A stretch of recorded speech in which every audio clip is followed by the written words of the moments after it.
Hi guys, I'm Virtushan. In this video presentation, we are going to learn about the principles of double entry. If you are new to this channel, don't forget to subscribe. I have already published a video in the topic of the accounting equation. If you haven't watched it, the link is given below in the description. Let's go through this video, principles of double entry. The basic thing you should know in this chapter is this chart only. Let's go through this chart one by one.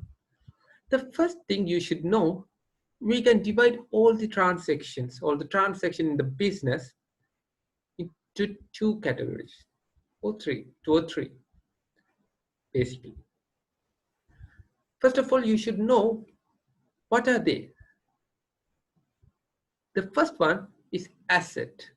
What's mean by asset? We have already learned about that. That means the business, the things owned by business is known as asset. That means cash or furniture or buildings or inventories or stocks which are owned by the company. So we are going to call them as assets.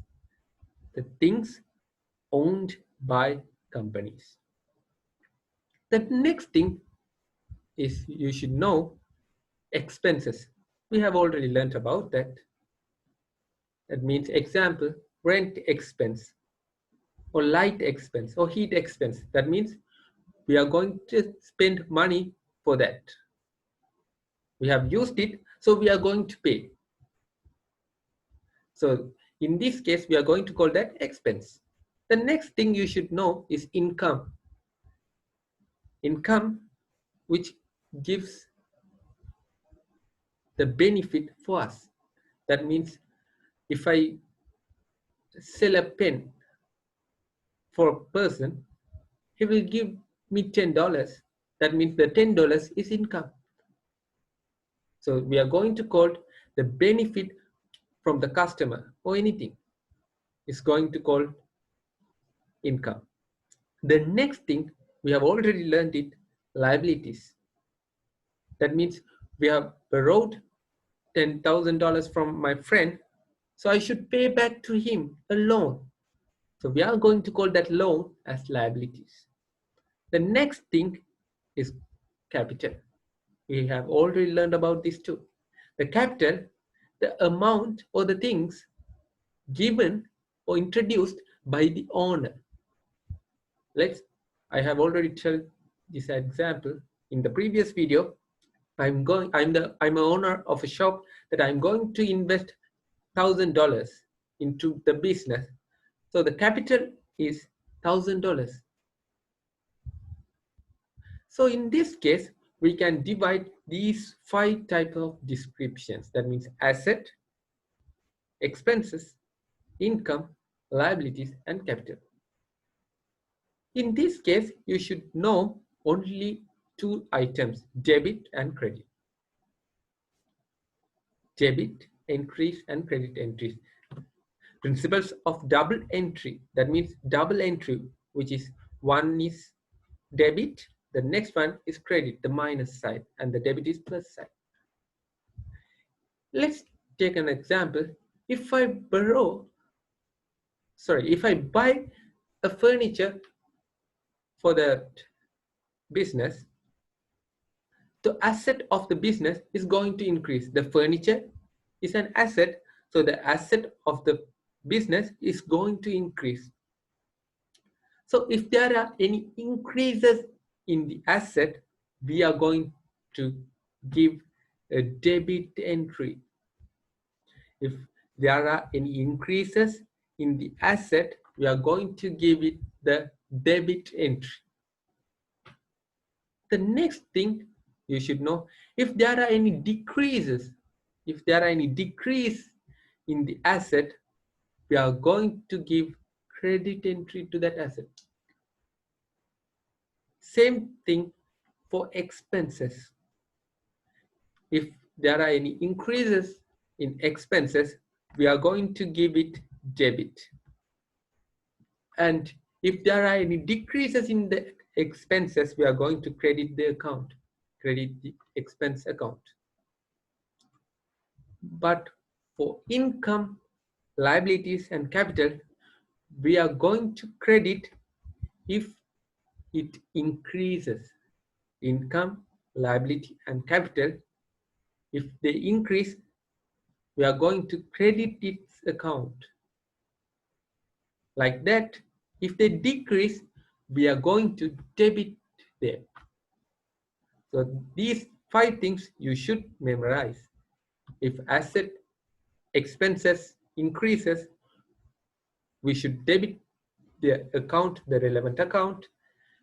If the asset and expenses decrease, we are going to credit the relevant account.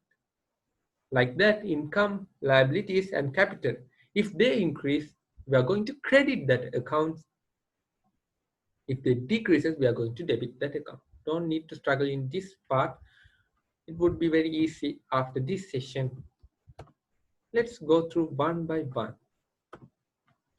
First of all, let's study introduction of capital. That means I'm going to introduce $1,000 for the business. Let's take that example. I'm going to introduce, or I'm going to invest my $1,000 into that business. So in that case, asset is going to increase. Let's go through by this chart. The asset is going to increase because I'm going to give $1,000 of cash to the business. The cash is an asset of business. So when I'm giving my $1,000 for the business, the asset is going to increase. In the same time, the capital is also going to increase because the business should pay back to me because I'm the owner. Because of the entity concept, we can tell this is distinguished from its owner.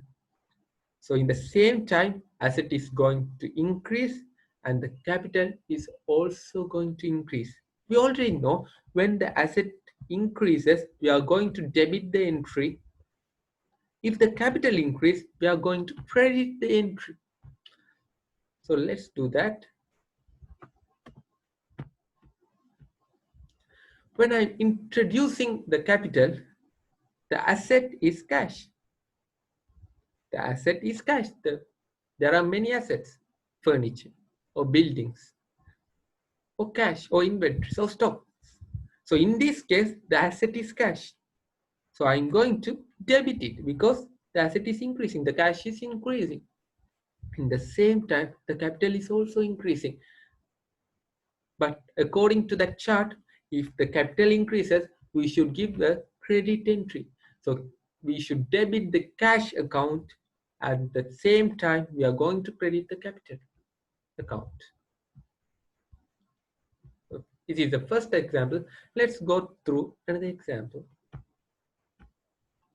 Purchase of furniture. Purchase of furniture.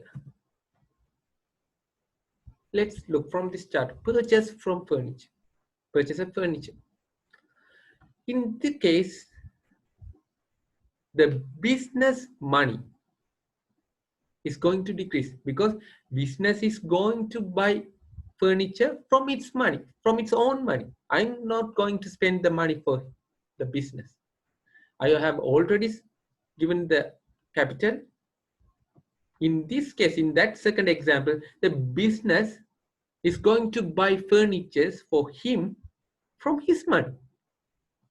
So in this case, the furniture is an asset of the business and the cash is also an asset of the business. The business is spending its money to buy the furniture. So in this case, the asset is increasing, the furniture asset is increasing. At the same time, the cash asset is going to decrease. As we already know, if there are any increases in the asset, we are going to debit the entry. At the same time, for the decrease in the cash asset, we are going to credit the entry. So let's see that example. purchase of furniture, we are going to debit the furniture. Furniture is an asset, it's going to increase. The cash is an asset of the business, but the asset is going to go down. That means it's going to decrease. So we are going to credit. Let's go through another example. Good purchased for cash. Good purchased for cash. In this case, according to the double entry, we take the purchase as an expense. We take the purchase as an expense, as well as the sales as an income. It would be more clear after the end of the sessions. So don't worry about that. The thing you should know that if we going to take the purchase as an expense. So in this case, we are going to purchase the good for cash. We are going to give the cash and going to purchase. So in this case, we can tell the asset, the cash is going to decrease. At the same time, purchase is going to increase. The expense is going to increase. So we can tell if there are any increases in the expenses, we should debit the expense account. At the same time, we are going to credit the asset account because the asset, the cash is going to decrease. So let's go to that example.